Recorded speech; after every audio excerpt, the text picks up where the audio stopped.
one going on? What? How did you know about this? I got to the library.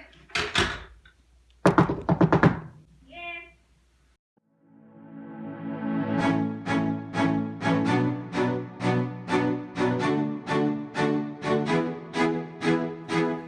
Hello everyone, it is Grace and Katherine again.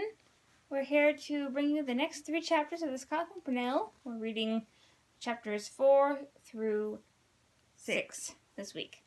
Yes, and thank you all so much for all your lovely comments Yes. on our blog last week. That was so much fun to read, and it made us extremely happy. Extremely happy. Extremely happy. Very extremely.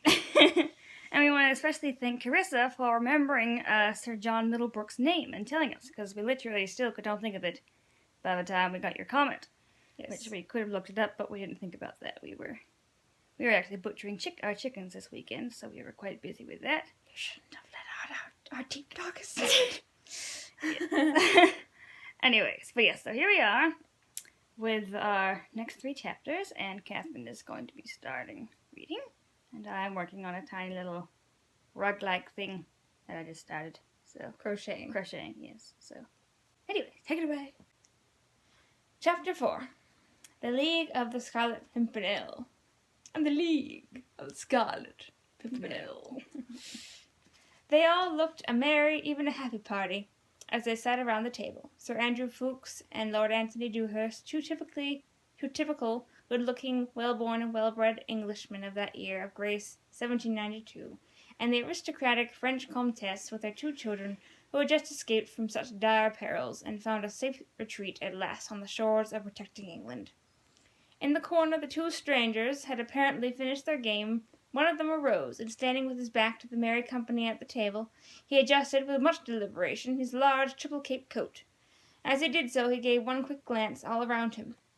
Everyone was busy laughing and chattering, and he murmured the words, "All safe." His companion then, with the alertness born of long practice, slipped on to his knees in a moment, and the next had crept noiselessly under the oak bench. Under the oak bench. Like hiding. The stranger then, with a loud good night, quietly walked out of the coffee room. Not one of those at the supper table had noticed this curious and silent maneuver, but when the stranger finally closed the door of the coffee room behind him, they all instinctively sighed a sigh of relief. Oh, brother. "Alone at last," said Lord Antony jovially. Then the young Vicomte de Tournay rose, glass in his hand, and with the graceful affectation peculiar to the times, he raised it aloft and said in broken English, "To His Majesty George III of England, God bless him for his hospitality to us all, poor exiles from France." "His Majesty the King," echoed Lord Antony and Sir Andrew, as they drank loyally to the toast. "And to His Majesty King Louis of France," added Sir Andrew with solemnity. "May God protect him and give him victory over his enemies." Everyone rose and drank this toast in silence. The fate of the unfortunate King of France, then a prisoner of his own people, seemed to cast a gloom even over Mr. Jellyband's pleasant countenance. "And to M. le Comte de Tournay de Basserive," said Lord Antony merrily. "May we welcome him in England before many days are over." "Ah, monsieur," said the Comtesse, as with a slightly trembling hand as she conveyed her glass to her lips, "I scarcely dare to hope." But already Lord Antony had served out the soup, and for the next few moments all conversation ceased, while Jellyband and Sally handed round the plates, and everyone began to eat. "Faith, madam," said Lord Antony after a while, mine was no idle toast, seeing yourself, Mademoiselle Suzanne, and my friend the Vicomte safely in England now. Surely you must feel reassured as to the fate of Monsieur le Comte." "Ah, monsieur," replied the Comtesse with a heavy sigh, "I trust in God. I can but pray and hope." "Ay, madam," here interposed Sir Andrew Ffoulkes, "trust in God by all means, but believe also a little in your English friends who have sworn to bring the Count safely across the Channel, even as they have brought you today." Indeed, monsieur," she replied, "I have the fullest confidence in you and your friends. Your fame, I assure you, has spread throughout the whole of France. The way some of my own friends have escaped from the clutches of that awful revolutionary tribunal was nothing short of a miracle, and all done by you and your friends. We were but the hands, Madame la Comtesse." "But my husband, monsieur," said the Comtesse, whilst unshed tears seemed to veil her voice. "He is in such deadly peril. I would never have left him, only they were my children. I was torn between my duty to him and to them. They refused to go without me, and you and your friends assured me so solemnly that my husband would be safe. But oh, now that I am here amongst you all in this beautiful free England, I think of him flying for his life, hunted like a poor beast, in such peril. I should not have left him. I should not have left him." The poor woman had completely broken down. Her fatigue, sorrow, and emotion had overmastered her rigid, aristocratic bearing. She was crying gently to herself, while Suzanne ran up to her and tried to kiss away her tears. Lord Antony and Sir Andrew had said nothing to interrupt the Comtesse while she was speaking, but there was no doubt that they felt deeply for her. Their very silence testified to that. But in every century, and ever since England has been what it is, an Englishman has always felt somewhat ashamed of his own emotion and of his own sympathy. And so the two young men said nothing, and busied themselves in trying to hide their feelings, only succeeding in looking immeasurably sheepish. "As for me, monsieur," said Suzanne suddenly, as she looked through a wealth of brown curls across at Sir Andrew, "I trust you absolutely, and I know that you will bring my dear father safely to England, just as you brought us today." This was said with so much confidence, such unuttered hope and belief, that it seemed as if by magic to dry the mother's eyes and to bring a smile upon everybody's lips. "Nay, you shame me, mademoiselle," replied Sir Andrew. "Though my life is at your service, I have been but a humble tool in the hands of our great leader, who organized and effected your escape." He had spoken with so much warmth and vehemence that Suzanne's eyes fastened upon him in undisguised wonder.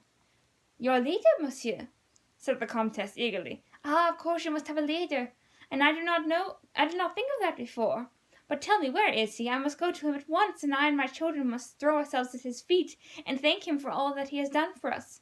"Alas, madame," said Lord Antony, "that is impossible." "Impossible? Why?"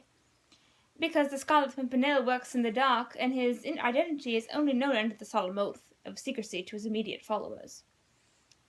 "The Scarlet Pimpernel," said Suzanne with a merry laugh. "Why, what a droll name! What is a Scarlet Pimpernel, monsieur?" She looked at Sir Andrew with eager curiosity. The young man's face had become almost transfigured. His eyes shone with enthusiasm, hero worship, love, admiration for his leader seemed literally to glow upon his face. "The Scarlet Pimpernel, mademoiselle," he said at last, "is the name of a humble English wayside flower. But it is also the name chosen to hide the identity of the best and bravest man in all the world, so that he may better succeed in accomplishing the noble task he has set himself to do." "Ah, yes," here interposed the young victim. "I have heard speak of this Scarlet Pimpernel. A little flower red, yes? They say in Paris that every time a royalist escapes to England, that devil, Fouquier Tinville, the public prosecutor, receives a paper with that little flower designated in red upon it. Yes?" "Yes, that is so," assented Lord Antony. "Then he will have received one such paper today, undoubtedly." "Oh, I wonder what he will say," said Suzanne merrily. "I have heard that the picture of that little red flower is the only thing that frightens him." "Faith, then," said Sir Andrew, he will have many opportunities of studying the shape of that small scarlet flower."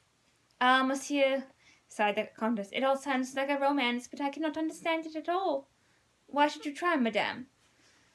"But tell me, why should you all spend your money and risk your lives, for it is your lives you risk, messieurs, when you set foot in France, and all for us French men and women who are nothing to you." "Sport, madame la Comtesse, sport," asserted Lord Antony with his jovial, loud, pleasant voice. "We are a nation of sportsmen, you know, and just now it is the fashion to pull the hair from between the teeth of the hound." "Oh, no sport, not sport only, monsieur. You have a more noble motive, I'm sure, for the good work you do." "Faith, madam, I would like you to find it then. As for me, I vow I love the game, for this is the finest sport I have yet encountered. Hairbreadth escapes, the devil's own risks. Tally-ho, and away we go." But the Comtesse shook her head, still incredulously. To her it seemed preposterous that these young men and their great leader, all of them rich, probably well-born and young, should for no other motive than sport run the terrible risks which she knew they were constantly doing. Their nationality, once they had set foot in France, would be no safeguard to them. Anyone found harbouring or assisting suspected royalists would be ruthlessly condemned and summarily executed, whatever his nationality might be. And this band of young Englishmen had, to her own knowledge, bearded the implacable and bloodthirsty tribunal of the Revolution, within the very walls of Paris itself, and snatched away condemned victims almost from the very foot of the guillotine. With a shudder she recalled the events of the last few days. Her escape from Paris with her 2 children, all 3 of them hidden beneath the hood of a rickety cart, and lying amidst a heap of turnips and cabbages, not daring to breathe, whilst the mob howled, "A la lanterne les aristos!" at the awful west barricade. It had all occurred in such a miraculous way. She and her husband had understood that they had been placed on the list of suspected persons, which meant that their trial and death were but a matter of days, of hours perhaps. Then came the hope of salvation, the mysterious epistle signed with the enigmatical scarlet device, the clear peremptory directions, the parting from the Comte de Tournay, which had torn the poor wife's heart in two, their hope of reunion, the flight with her 2 children, the covered cart, that awful hag driving it, who looked like some horrible evil demon, with the ghastly trophy on her whip-handle. Aha! The Comtesse looked round at the quaint, old-fashioned English inn, the peace of this land of civil and religious liberty, and she closed her eyes to shut out the haunting vision of that west barricade, and of the mob retreating, panic-stricken, when the old hag spoke of the plague. Every moment under that cart she expected recognition, arrest, herself and her children tried and condemned, and these young Englishmen, under the guidance of their brave, mysterious leader, had risked their lives to save them all, as they had already saved scores of other innocent people. And all only for sport. Impossible. Suzanne's eyes, as she sought those of Sir Andrew, plainly told him that she thought that he, at any rate, rescued his fellowman from terrible and unmerited death through a higher and nobler motive than his friend would have her believe. "How many are there in your brave league, monsieur?" she asked timidly. 20 all told, mademoiselle," he replied. 1 to command and 19 to obey. All of us Englishmen, and all pledged to the same cause, to obey our leader and to rescue the innocent. "May God protect you all, monsieur," said the Comtesse fervently. "He has done that so far, madam." "Ah, it is so wonderful to me, wonderful, that you should all be so brave, so devoted to your fellowmen, yet you are English. And in France treachery is rife, all in the name of liberty and fraternity. The women even in France have been more bitter against us aristocrats than the men," said the victim with a sigh. Oh, my word. "Ah, yes," added the Comtesse, while a look of haughty disdain and intense bitterness shot through her melancholy eyes. "There was that woman Marguerite Saint-Just, for instance. She denounced the Marquis de Saint-Cyr and all his family to the awful tribunal of the Terror." "Marguerite Saint-Just?" said Lord Antony, as he shot a quick and apprehensive glance across at Sir Andrew. "Marguerite Saint-Just? Surely—" "Yes," replied the Comtesse. "Surely you know her. She was a leading actress at the Comédie de Francais, and she married an Englishman lately. You must know her." "Know her?" said Lord Antony. "Know Lady Blakeney, the most fashionable woman in London, the wife of the richest man in England? Of course, we all know Lady Blakeney." "She was a schoolfellow of mine at the convent in Paris," interposed Suzanne, "and we came over to England together to learn your language. I was very fond of Marguerite, and I cannot believe that she never ever did anything so wicked." "It certainly seems incredible," said Sir Andrew. "You say that she actually denounced the Marquis de Saint-Cyr? Why should she have done such a thing? Surely there must be some mistake." "No mistake is possible, monsieur," rejoined the Comtesse coldly. Marguerite Saint-Just's brother is a noted Republican. There was some talk of a family feud between him and my cousin, the Marquis de Saint-Cyr. The Saint-Justs are quite plebeian, and the Republican government employs many spies. I assure you there is no mistake. You have not heard the story." "Faith, madam, I did hear some vague rumours of it, but in England no one will credit it. Sir Percy Blakeney and her husband is a very wealthy man, of high social position, the intimate friend of the Prince of Wales, and Lady Blakeney leads both fashion and society in London." "That may be, monsieur, and we shall, of course, lead a very quiet life in England, but I pray God that while I remain in this beautiful country, I may never meet Marguerite Saint-Just." The proverbial wet blanket seemed to have fallen over the merry little company gathered around the table. Suzanne looked sad and silent. Sir Andrew fidgeted uneasily with his fork, whilst the Comtesse, encased in the plate armor of her aristocratic prejudices, sat rigid and unbending, and in her straight-backed chair. As for Lord Antony, he looked extremely uncomfortable, and glanced once or twice apprehensively towards Jellyband, who looked just as uncomfortable as himself. "At what time do you expect Sir Percy and Lady Blakeney?" he contrived to whisper unobserved to mine host. "Any moment, my lord," whispered Jellyband in reply. Even as he spoke, a distant clatter was heard of an approaching coach. Louder and louder it grew. One or two shots became distinguishable. Then the rattle of horses' hooves on the uneven cobblestones, and the next moment a stable boy had thrown open the coffee-room and rushed in excitedly. "Sir Percy Blakeney and my lady!" he shouted at the top of his voice. "They're just arriving!" And with more shouting, jingling of harness, and iron hoofs upon the stones, a magnificent coach, drawn by 4 superb bays, had halted outside the porch of the Fisherman's Rest. Dun, dun, dun. Chapter 5. Marguerite. In a moment, the pleasant oak-raftered coffee-room of the inn became the scene of hopeless confusion and discomfort. At the first announcement made by the stable-boy, Lord Antony, with the fashionable oath, had jumped up from his seat and was now giving many and confused directions to poor bewildered Jellyband, who seemed at his wits' end what to do. "For goodness' sake, man," admonished his lordship, "try to keep Lady Blakeney talking outside from whilst the ladies withdraw. Zounds!" he added, with another more emphatic oath. "This is most unfortunate." "Quick, Sally, the candles!" shouted Jellyband, as hopping about from one leg to another, he ran hither and thither, adding to the general discomfort of everyone. The Comtesse, I wonder if, should I say Comtesse or Comtesse or? It's Countess, but it's French. It's French. Oh. The Comtesse, too, had risen to her feet, rigid and erect, trying to hide her excitement beneath more becoming sang-froids, should be repeated mechanically. "I will not see her! I will not see her!" Outside, the excitement attendant upon the arrival of very important guests grew apace. "Good day, Sir Percy, good day to your ladyship, your servant, Sir Percy," was heard in one feeble, continuous chorus, with alternate, more feeble tones of, "Remember the poor blind man of your charity, lady and gentlemen." Then suddenly a singularly sweet voice was heard through all the din. "Let the poor man be, and give him some supper at my expense." The voice was low and musical, with a slight singing song in it, and a faint soupçon of foreign intonation in the pronunciation of the consonants. Everyone in the coffee-room heard it and paused instinctively, listening to it for a moment. Sally was holding the candles by the opposite door, which led to the bedrooms upstairs, and the Comtesse was in the act of beating a hasty retreat before that enemy who owned such a sweet musical voice. Suzanne reluctantly was preparing to follow her mother, while casting regretful glances towards the door, where she hoped still to see her dearly beloved erstwhile schoolfellow.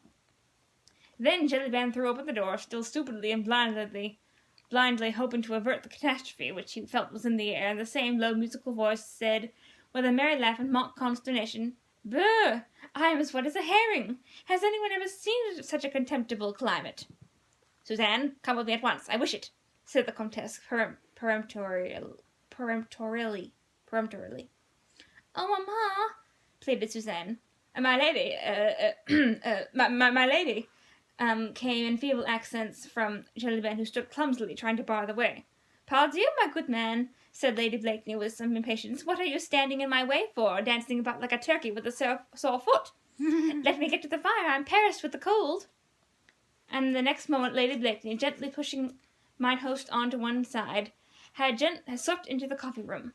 There are many portraits and miniatures extant of Marguerite St. Just, Lady Blakeney as she was then, but it is doubtful if any of those really do her singular beauty justice. Tall above the average, with magnificent presence and regal figure, it is small wonder that even the Comtesse paused for a moment involuntary admiration before turning her back on so fascinating an apparition. Of herself? An apparition. I'm sorry? Oh, I see.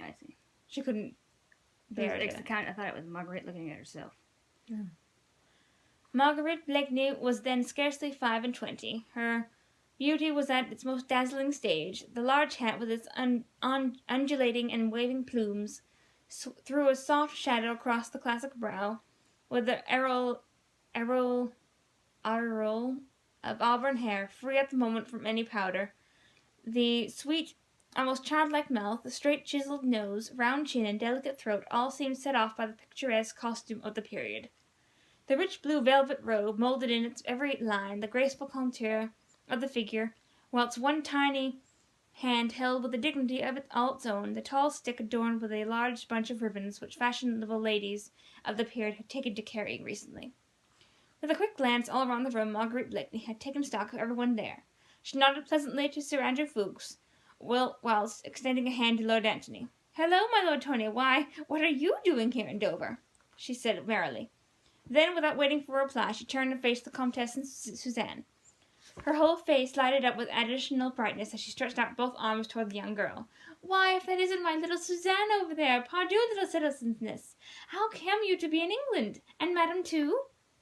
She went up effusively to them both, with not a single touch of embarrassment in her manner or in her smile. Lord Tony and Sir Andrew watched the little scene with eager apprehension.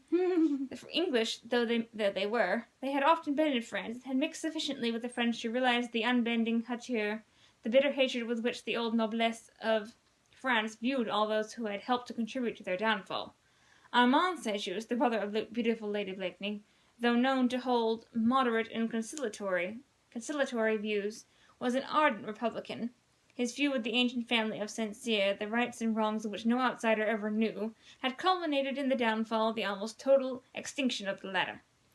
In France, St-Just and his party had triumphed, and here in England, face to face with these three refugees, driven from their country, flying for their lives, bereft of all which centuries of luxury had given them, there stood a fair scion of those same republican families who had hurled down a throne and uprooted an aristocracy whose origin was lost in the dim and distant vista of bygone centuries. She stood there before them in all the unconscious insolence of beauty, and stretched out her dainty hand to them as if she would, by that one act, bridge over the conflict and bloodshed of the past decade. "Suzanne, I forbid you to speak to that woman," said the Comtesse sternly, as she placed a restraining hand upon her daughter's arm. She had spoken in English, so that all might hear and understand, the two young English gentlemen as well as the common innkeeper and his daughter. The latter literally gasped with horror at this foreign insolence, this impudence before her ladyship, who was English, now that she was Sir Percy's wife, and a friend of the Princess of Wales to boot. Oh, Princess of Wales. That's interesting. As for Lord Antony and Sir Andrew Ffoulkes, their very hearts seemed to stand still with horror at this gratuitous insult. One of them uttered an exclamation of appeal, the other one of warning, and instinctively both glanced hurriedly towards the door, whence a slowly, drawly, not unpleasant voice had already been heard. Alone among those present, Marguerite Blakeney and the Comtesse de Tournay had remained seemingly unmoved. The latter, rigid, erect, and defiant, with one hand still upon her daughter's arm, seemed the very personification of unbending pride. For the moment Marguerite's sweet face had become as white as the soft fucue that swathed her throat, and a very keen observer might have noted that the hand which held the tall, beribboned stick was clenched and trembled somewhat. But this was only momentary. The next instant the delicate eyebrows were raised slightly, the lips curved sarcastically upwards, the clear blue eyes looked straight at the rigid Comtesse, and with a slight shrug of the shoulders. "Hoity-toity, citizeness," she said gaily. Citizeness. She said gaily. "What fly stings you, pray?" "We are in England now, madam," rejoined the Comtesse coldly, "and I am at liberty to forbid my daughter to touch your hand in friendship. Come, Suzanne." She beckoned to her daughter, and without another look at Marguerite Blakeney, but with a deep, old-fashioned curtsy to the two young men, she sailed majestically out of the room. There was silence in the old inn parlour for a moment as the rustle of the Comtesse's skirts died away down the passage. Marguerite, rigid as a statue, followed with hard, set eyes the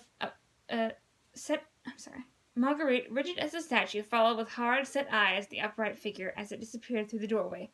But as little Suzanne, humble and obedient, was about to follow her mother, the hard, set expression suddenly vanished, and a wistful, almost pathetic and childlike look stole into Lady Blakeney's eyes. Little Suzanne caught that look. The child's sweet nature went out to the beautiful woman, scarce older than herself. Filial obedience vanished before girlish sympathy. At the door she turned, ran back to Marguerite, and putting her arms round her, kissed her effusively. Then only did she follow her mother, Sally bringing up the rear, with a pleasant smile on her dimpled face, and with a final curtsy to my lady. Suzanne's sweet and dainty impulse had relieved the unpleasant tension. Sir Andrew's eyes followed the pretty little figure until it had quite disappeared. Then they met Lady Blakeney's eyes with unassumed merriment. Marguerite, with dainty affectation, had kissed her hand to the ladies as they disappeared through the door. Then a humorous smile began hovering round the corners of her mouth. "So that's it, is it?" she said gaily. "La, Sir Andrew, did you ever see such an unpleasant person? I hope when I grow old I shan't look like that." She gathered up her skirts and assumed a majestic gait, stalked towards the fireplace. "Suzanne," she said, mimicking the Comtesse's voice, "I forbid you to speak to that woman." The laugh which accompanied this sally sounded perhaps a trifle forced and hard, but neither Sir Andrew nor Lord Tony were very keen observers. The mimicry was so perfect, the tone of the voice so accurately reproduced, that both of the young men joined in a hearty, cheerful "Bravo!" "Ah, Lady Blakeney," added Lord Tony, "how they must miss you at the Comédie de France, and how the Parisians must hate Sir Percy for having taken you away." "Lud, man," rejoined Marguerite with a shrug of her graceful shoulders, "'tis impossible to hate Sir Percy for anything. His witty sallies would disarm even Madame la Comtesse herself." The young Vicomte had not yet elected to follow his mother in her dignified exit, now made a step forward, ready to champion the Comtesse should Lady Blakeney aim any further shafts at her. But before he could utter a preliminary word of protest, a pleasant, though distinctly inane laugh was heard from outside, and the next moment an unusually tall and very richly dressed figure appeared in the doorway. Chapter 6. Can I read? Yes. You take over. And is that cute? Oh, that's really good. Okay, they go up there and then go around to cover it. Okay. That's really clever. Okay. Chapter 6. An Exquisite of 92. Sir Percy Blakeney, as the chronicles of the time inform us, was in this year of grace 1792, still a year or two on the right side of 30. I like that. Wait a minute. Okay, a year or two. That's great. Okay, so he's like 29 and 28.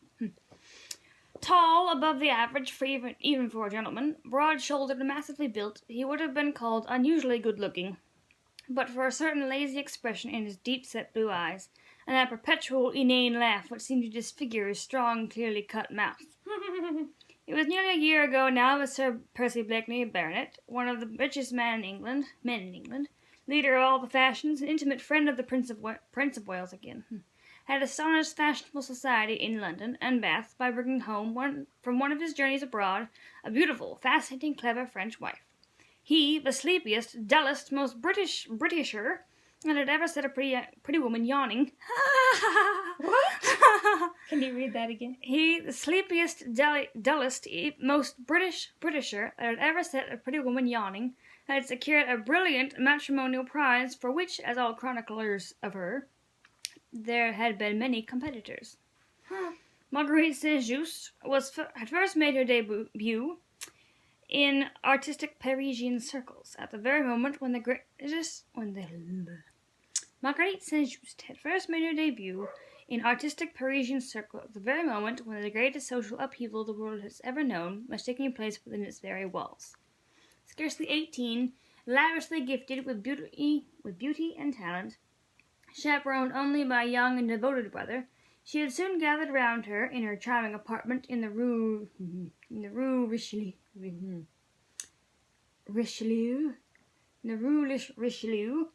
a courtier which was as brilliant as it was exclusive as to say only from one point of view. Marguerite Saint-Just was from principle and by conviction a Republican. Equality of birth was her motto. Inequality of fortune was in her eyes a more untoward accident, but the only inequality she admitted was that of talent. Money and titles may be hereditary, she would say, but brains are not. and thus her charming salon was reserved for originality and the intellect, for brilliance and wit, for clever men and talented women, and the entrance into it was soon looked upon as the world of intellect, which, even in those days and in those troubled times, found its pivot in Paris, as the seal to an artistic career. Clever men, distinguished men, and even men of exalted station formed a perpetual and brilliant court round the fascinating young actress of the Comédie Française, and she glided through Republican, revolutionary, bloodthirsty Paris like a shining comet with a trail behind her of all that was most distinguished, most interesting in intellectual Europe. Then the climax came. Some smiled indulgently and called it an artistic eccentricity. Others looked upon it as a wise provision, in view of the many events which were crowding thick and fast in Paris just then. But to all, the real motive of that climax remained a puzzle and a mystery. Anyway, Marguerite St-Just married Sir Percy Blakeney one fine day just like that, without any warning to her friends, without a soirée de contract, or dinner de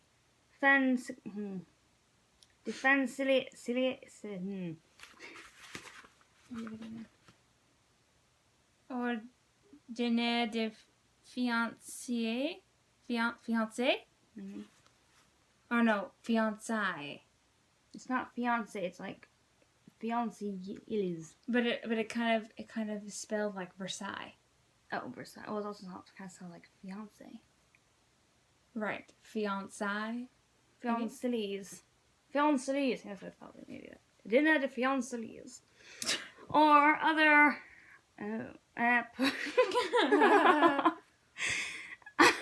You brush up on no French. It's not even French. Appatuances? Nuances? Appropriate nuances? Appurtenances.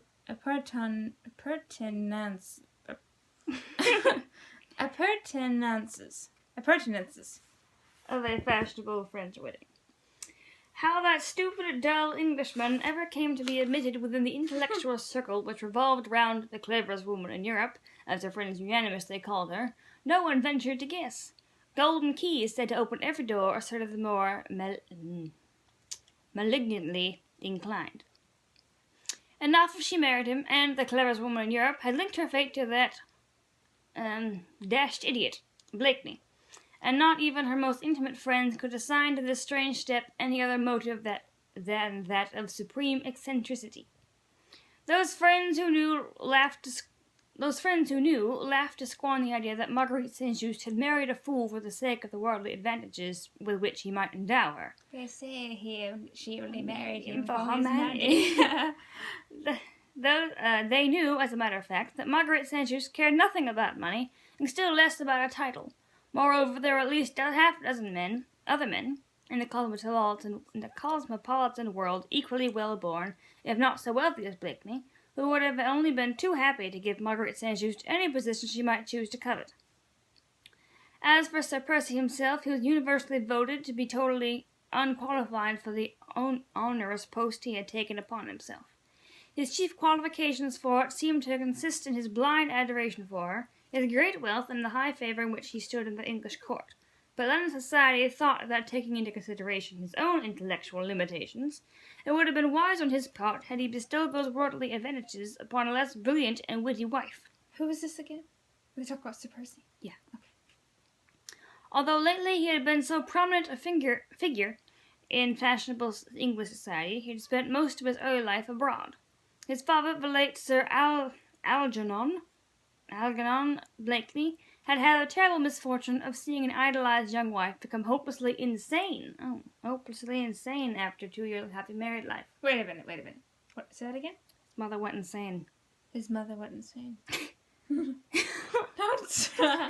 His father, the late Sir Algernon Blakeney, had had the terrible misfortune of seeing an idolized young wife become hopelessly insane after 2 years of happy married life.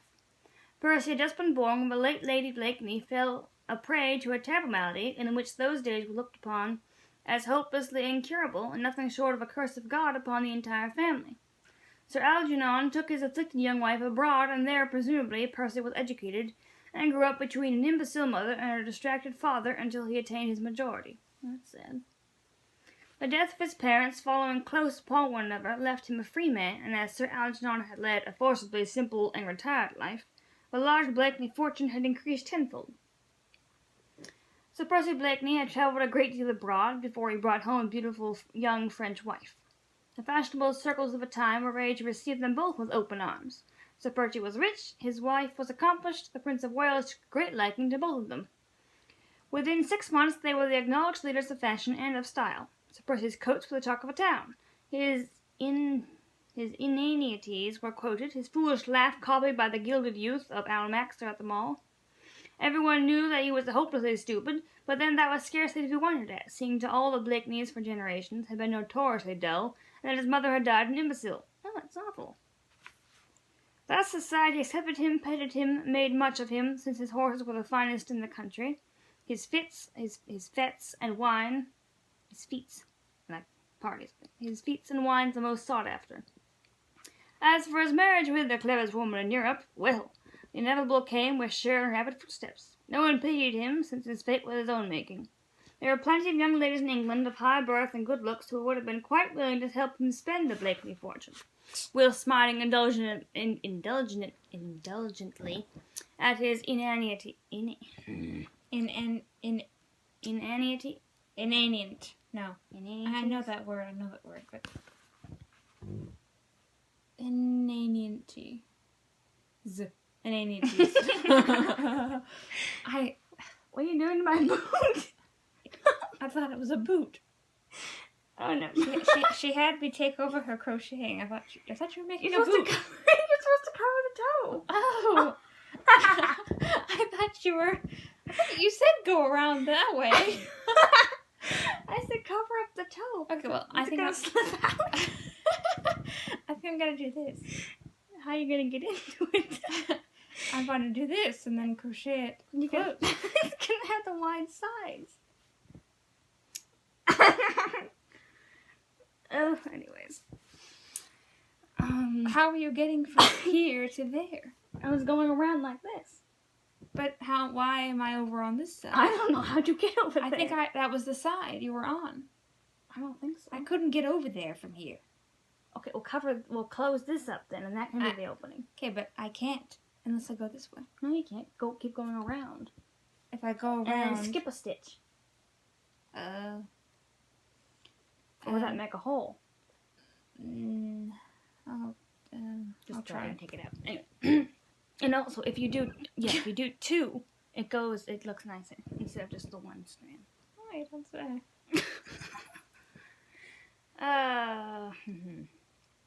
Where were we?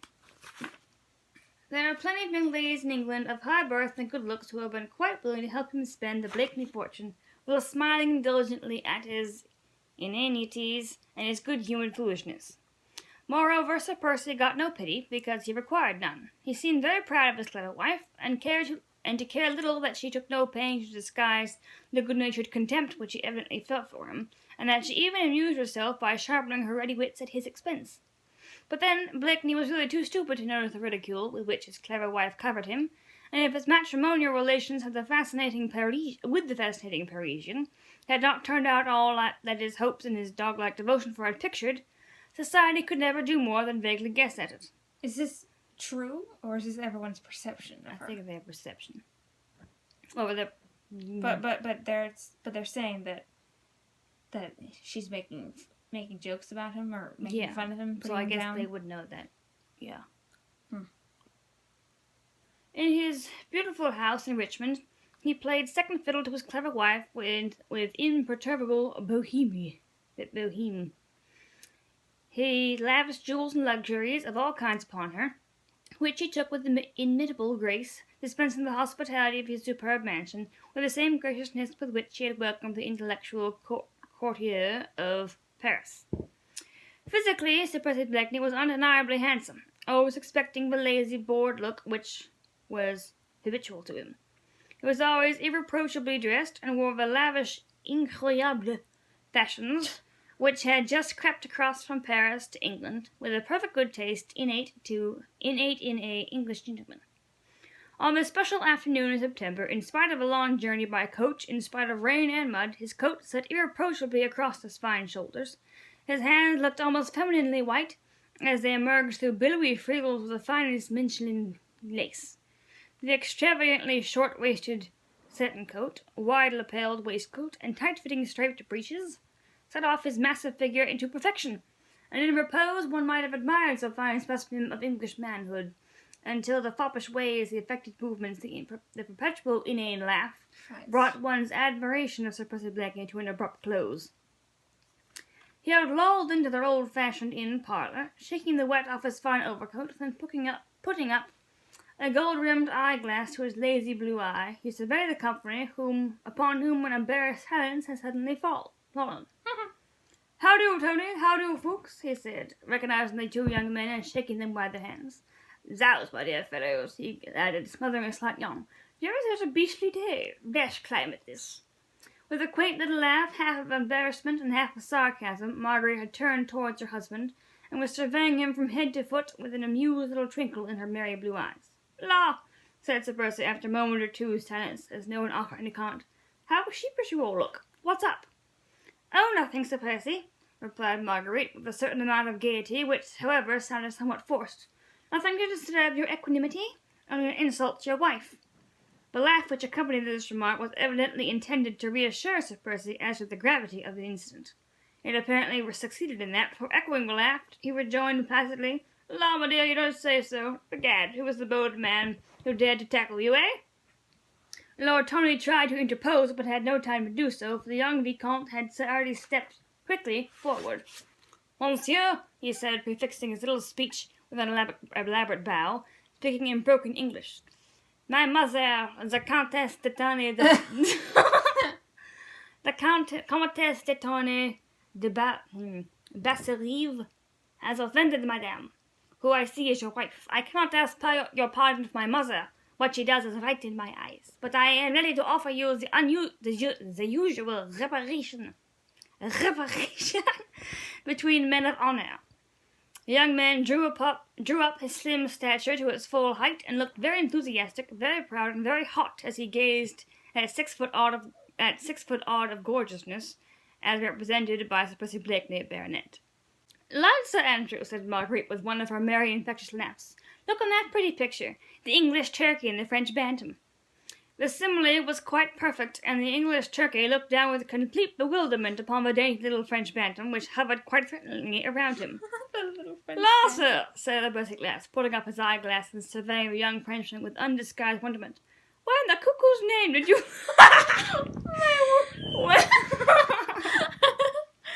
Why in the cuckoo's name did you learn to speak English?" Oh, that's hilarious. "Monsieur," protested the Vicomte, somewhat abashed at the way his warlike attitude had been taken by the ponderous-looking Englishman. "I protest, 'tis marvellous," continued Sir Percy, imperturbably. "Dashed marvellous, don't you think so, Tony, eh? I vow I can't speak the French lingo like that, what?" "Nay, I'll vouch for that," rejoined Marguerite. "Sir Percy has a British accent you could cut with a knife." "Monsieur," interposed the Vicomte earnestly, and in still more broken English, "I fear you have not understand. I offer you the possible reparation among gentlemen." "What the devil is that?" asked Sir Percy blandly. "My sword, monsieur," replied the Vicomte, who, though still bewildered, was beginning to lose his temper. "You are a sportsman, Lord Tony," said Margaret merrily. 10-1 on little bantam." Oh, my word. "She is stirring the pot." But Sir Percy was staring sleepily at the Vicomte for a moment or two through his partly closed heavy lids. Then he smothered another yawn, stretched his long limbs, and turned leisurely away. "Lord love you, sir," he muttered good-naturedly. "Dash, young man, what's the good of your sword to me?" What the Vicomte thought and felt at that moment, when that long-limbed Englishman treated him with such marked insolence, might fill volumes of sound reflections. What he said resolved itself into a single articulate word, for which all the others were choked in his throat by a surging wrath. "A duel, monsieur," he stammered. Once more Blakeney turned, and from his high altitude looked down upon the choleric young little man before him. Not even for a second he seemed to lose his own imperturbable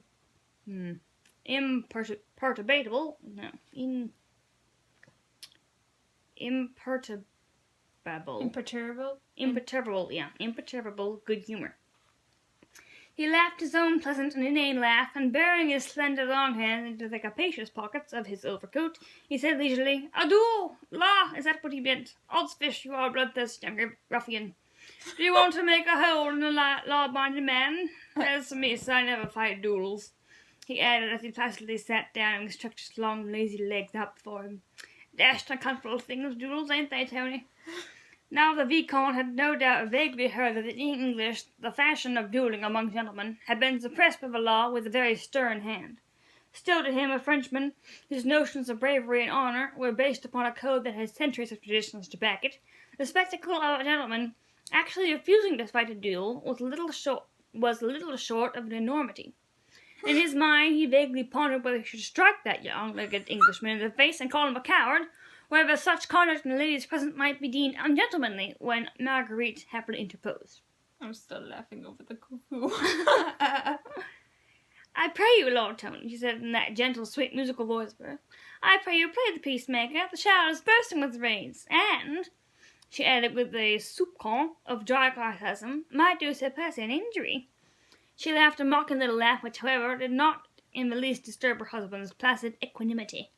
"The British turkey has had the day," she said. "Sir Percy will provoke all the saints in the calendar and keep his temper the while." But already Blakeney, good-humoured as ever, had joined in a laugh against himself. "Dashed smart now that now, wasn't it?" he said, turning pleasantly to the Vicomte. "Clever woman, my wife, sir. You will find that out if you live long enough in England."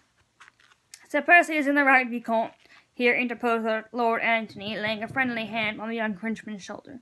"It would hardly be fitting that you should commence your career in England by provoking him into a duel." For a moment longer the Vicomte hesitated, then with a slight shrug of his shoulders directed against the extraordinary code of honour prevailing in this fog-ridden land, he said with becoming dignity, "Ah, well, if monsieur is satisfied, I have no griefs. You, my lord, are our protector. If I had done wrong, I withdraw myself." "I do," rejoined Blakeney with a long sigh of satisfaction. "Withdraw yourself over there, dashed excitable little puppy," he added under his breath. "Faith, Fuchs, if that's a specimen of the goods you and your friends bring over from France, my advice to you is drop 'em mid-channel, my friend. Or I shall have to see old Pete about it, get him to clap on a prohibitive tariff and put you in the stocks and you smuggle." "La, Sir Percy, your chivalry misguides you," said Marguerite coquettishly. "You forget that you yourself imported one bundle of goods from France." Blakeney slowly rose to his feet, making a deep and elaborate bow before his wife. He said with consummate gallantry, "I had the pick of the market, madam, and my taste is unerring." "More so than your chivalry, I fear," she retorted sarcastically. "Odd's life, my dear, be reasonable. Do you think I am going to allow my body to be made a pincushion of by every little frog-eater that is like the shape of your nose?"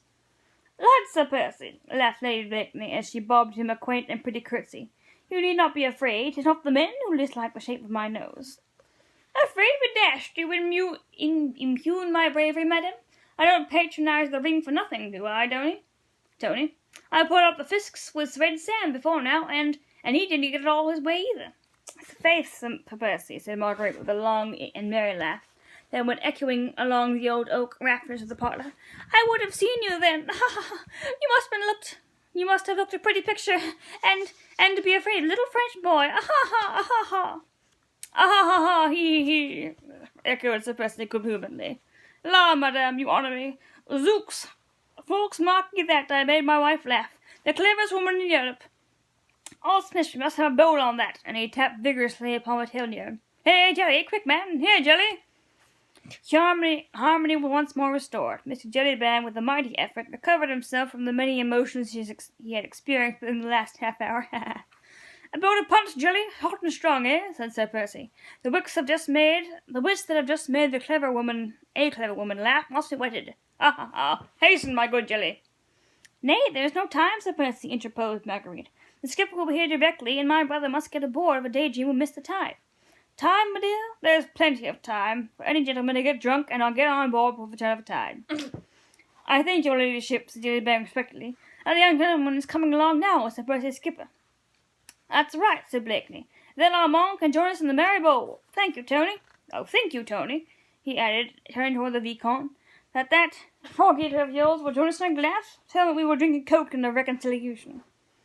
"In fact, you are all such merry company," said Margaret, "that I trust you will forgive me if I bid my brother good-bye in another room." It would have been bad form to protest, both Lord Anthony and Sir Andrew felt that Lady Blakeney could not altogether be in tune with them at that moment. Her love for her brother Armand St. Just was deep and touching in the extreme. He just spent a few weeks with her in her English home, was going back to serve his country at the moment when death was the usual reward for the most enduring devotion.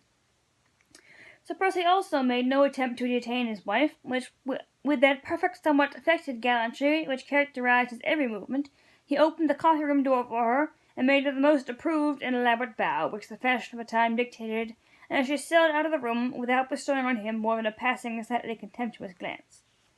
Only Sir Andrew Ffoulkes, whom every thought since he had met Suzanne de Tournay seemed keener, more gentle, more innately sympathetic, noted the curious look of intense longing, of deep and hopeless passion, with which the inane and flippant Sir Percy followed the retreating figure of his brilliant wife. Is that the end? Yes, it is. Oh. Poor Sir Percy. Yes.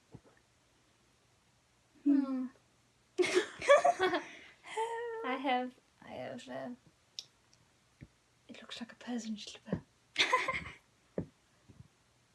It does. I think it looks like a Persian slipper. I finished her slipper that she was crocheting. Grace was crocheting. It's so lumpy! I think it looks like a Persian slipper. It's like a little basket thing. Oh, you should put something in it and we can refer to it as you know, where is the such and such? In the Persian slipper. Yeah, let's take it. We'll take a picture. Yes. I know, it can be our, if we have a giveaway, it can be our prize. And no one would want it. Anyways, so any thoughts, my dear?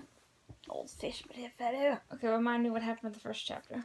Okay, that was very mysterious. There's definitely something going on with the two gentlemen. Yes. And the two strangers at the table. And they're going to say something now that Marguerite's out of the room and that guy's still there. What? Oh, right. Because they couldn't say anything in front of her. And, ooh. That's true, but I can't decide who the two people are, because one of them has to be Chauvelin, I assume. Another's a compatriot. Yeah, I guess. But I can't imagine Chauvelin necessarily hiding underneath a table. Well, maybe he's not the one hiding under the table. Right, he has somebody he left the Benjamin. Right. It could be. Although maybe I could see him doing that, hiding, but yeah, that's definitely, I was right. Well, you don't know for certain. Yes, I do. It's obvious, my dear. I see. Yes, that, what else happened? Oh, okay, no. I'm trying to think. There was something I didn't know. I didn't realize. Okay, the Princess of Wales thing. Yeah, but then it said the Prince of Wales later on, so there's probably a prince and princess. That's what I mean. In the movie, there is only a prince. Oh. As if it were crystal clear. Yes. My dear. Yeah, but maybe, I wonder if he married, if she would be called the princess. Or if it's like his sister. I'm sorry, say that again. Oh, I see. If the Prince of Wales married, would his wife be the Princess of Wales? I see. Or would that, like, if he had a sister? Oh, that's true. Well, no, because, like that. Yeah, but if you're the king and you marry, she's the queen. Right, but if you're a prince and you marry, she's the princess. Yeah. So like Princess Kate and Prince William. Not princess. She's just not referred to as prince. She's referred to as the Duchess of Middleton, right? Yes, but now isn't she a princess? Well, they don't, title her that way. They don't say Prince. They say Prince, what's his name, William and Kate Middleton. Oh, okay. Okay, I guess that's... But Prince Philip and Princess Diana, right? Right. And she was... wasn't she a commoner? Yeah. Okay, so... Yeah. Or do you have to... Maybe if you have a previous title... It doesn't change. Right, because I think Kate is a duchess. Yes. Because the Duchess of Middleton, something like that. Anyway. Back to... Okay, what next? Suzanne seems to be a good sort. I don't understand why they're calling her a child. Who? Suzanne. They're calling her a child, but yet they also said she was only a few years younger than Marguerite. 25. I know, and they went to school together, so they would be peers. So Right, but if she's like a year or two younger than her, then she would have been probably in a different class, and maybe she would have been like a junior or possibly a senior or something. Well, Whatever still. that is. It junior the one below a senior? Can you tell we're homeschooled? I'm not sure. No. A senior is your last year in school. Yeah, I know, but then it's a sophomore, there's a junior, and then there's a something else, I think. Okay, well. Anyways, but it could have been like, Yeah, I see what you're saying. What's her name? Harriet. You know? Oh, Harriet and Emma. Yeah, and Emma, where she was like, where am I going with this? Well, Emma, they look about the same age, kind of. She's younger. But she was like, the different girls, the different classes, so she could have taken her on her wing and like a pet, whatever. Oh, I see what you're saying. Okay. Yeah. Anyways. Yep, continue. Next chapter, Marguerite came in. Marguerite seems nice. I never necessarily liked her, didn't like her, but didn't not like her either. In the book or the movie? In the movie. Okay. But I didn't know that she was that young. 25. Right. Scarcely 25. Right, exactly. And also, she's quite, She has auburn hair. Isn't that red? No, well, dark red, I guess. Kind of. Dress you up. What was I going to say? What did you just read? Oh yes, Margaret comes. Yeah, she's quite. As we're reading, you're finding out she's quite a character, or not character, but she's quite deep. What do you call it? She's teasing her husband, or she's. Oh, what do you call that? Just. Witty? Yeah, witty. Well, she's witty. The cleverest woman in Europe. Yeah, she's clever, she's witty, and she's, She's not just a fluffy heroine. Right. She's like... Has substance. Yes, but that's not what I was trying to say. I can't quite figure out the word for what I'm trying to say, but my point is that she's not just sitting there and saying, oh, I'm unhappy in my marriage, and that's it. Yeah. She's, she's being sarcastic with her husband. She's probably trying to urge him into saying something. Possibly because she's upset. Yeah, she's probably trying to do something to get him out of his subversive side. We're just kind of saying, I'm not going to just sit here and let you talk like that or something. I don't know. Yeah. That was so sad, though, about Percy's parents. Okay, so his mother went insane when he was born. Like a few years after he was born. Yeah, that is sad. Now, what happened to the father again? He ended up dying too. But not like... He took his wife abroad, and then... Yeah, he grew up with an imbecile mother and a distracted father. Oh, okay. Yeah, that is sad. But it does explain how Sir Percy would have... I don't know, maybe we shouldn't be talking like this in case anyone's reading this book for the first time, or we're going to be giving everything away. Yes. That gives all our talking points. It is very sad about his I don't know. If any of you are hearing this book for the first time, let us know. We'll hush up. Refrain from further spoilers. Yes. Yeah, but that is very sad. Okay. What else? I don't know. The Vicomte thing, that thing. What the cuckoo's name did you learn? I know. That was so random. That was so hilarious. And then Marguerite saying, with the turkey, 10 to 1, the bantam, you knock the bantam dead, or whatever. Oh, that's so funny. Thank you. Well, that kind of reminds me, the Vicomte dividing into a duel kind of reminds me of, from the Count of Monte Cristo, whatever it is, Albert, and, I don't know, just being kind of brash like that. Oh, yes, you're right. But I've also only seen the movie for that one, just so you guys know. What? We've also only seen the movie. Oh, for the Count of Monte Cristo? Yeah, that's true. That would be a tome to read. I do not like the Vicom. The son. So, I do not yeah, like he him. seems kind of... Like a wretch. not a wretch, but more like a... Selfish brat. no. Like a flirt and like a ladies' man kind of. That's what I mean. Yep. That's not a brat thing. I'm saying of the this is France. This is France. It was England. Yeah, right, England. Yeah, I do not like him. Yeah.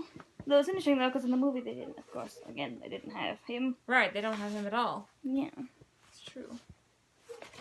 Yes, and of course. Oh, and that is so hilarious how they were the people in the wagon with the Scarlet. Yes, the person dressed up as the as the hag. As the hag. Or well, you don't know Sir Percy, but yeah, that we read. Yes. You don't know Sir Percy. I believe you do.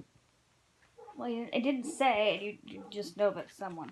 Okay, well, I'm sure. But that is hilarious. Yeah, but that is so funny. It couldn't have been because they just came over and he was in England with Armand and Marguerite. So how do you know? Because they were coming to see. They had been with her and Armand for 2 months or something visiting. So it couldn't have been him. I don't think. Well, he could have left for a day trip, or Not a weekend or he something. Can't do that. No. Not back then. Well, anyway, whoever it was, obviously in the league of the Scotland now. Yeah, but that was hilarious. Yes, that was really, really funny. Okay, well, wait. Was it him? Was it that time where she went through, and then the soldiers came? No, that was the time with Grobespierre. Yeah. That the men who came through dressed up as soldiers weren't really soldiers. Okay. Right. So but this time it was the actual the hag. Right. Actually, it was the hag. That was the Scarlet Pimpernel. Okay, so they did say that. That was the Scarlet Pimpernel, but they don't know that the Scarlet Pimpernel is only just one man. That's they didn't true. know that he was the leader because they don't know who everybody is. Right, it's true. It is true. Yes. What else? It's funny that Percy calls him Jelly. Yes, Jelly. Jelly Band. Yeah, poor Mr. Jelly Here Band. come Jelly. It's so interesting that they call it the coffee room. But yet they're drinking alcohol, It's Well, like maybe. I don't know. Like Kind of there's like the breakfast room or something. no. Yeah, kind of, I guess. Yeah, that's true. Because if it isn't in, Yeah, well, then they have that like a would- dining room Right. and like maybe like more like a sitting room parlor type deal. Right. Okay, so that would make a little more sense. Yes, and poor Percy. I love this at the end. How Percy looked with a curious look of intense longing and of deep and hopeless passion. With which Sir Percy looked at his wife. Yes. Yes, that is so sad. So sad. You should make a collage. Yeah.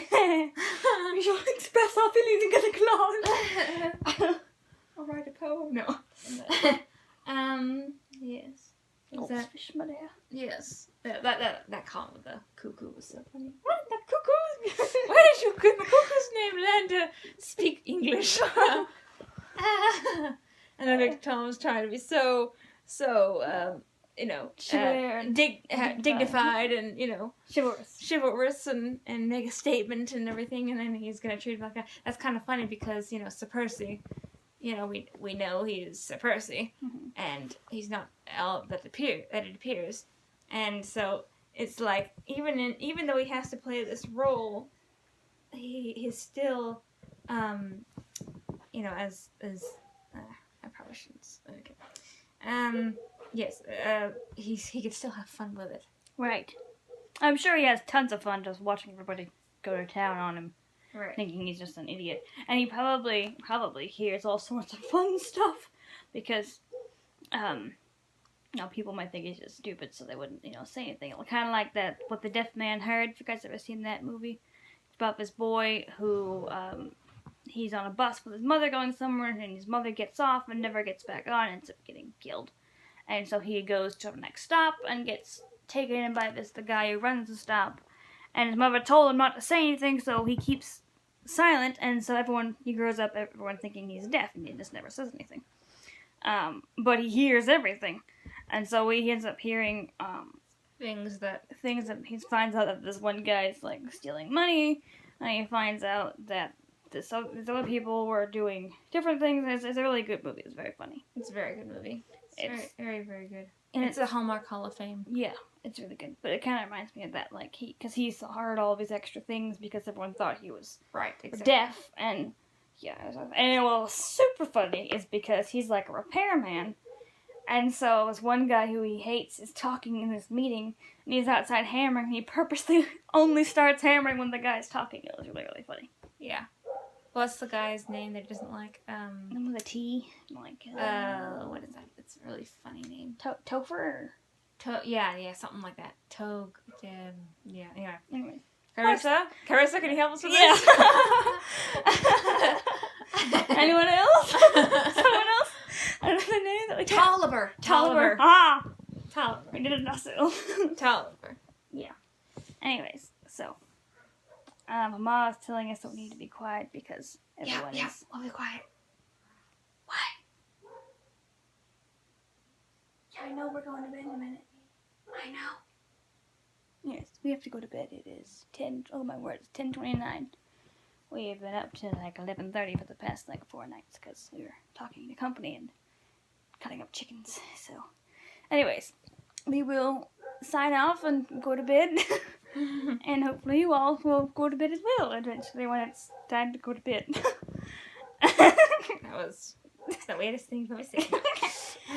Anyways, so we hope you all enjoyed the next 3 chapters that we just read, and hope our French wasn't too terrible. Yes. Again, it probably was really bad. Maybe we should look up some of the French words. We should like read the chapter beforehand so we know what we're coming up to. Yeah, we should do something like that. Yeah.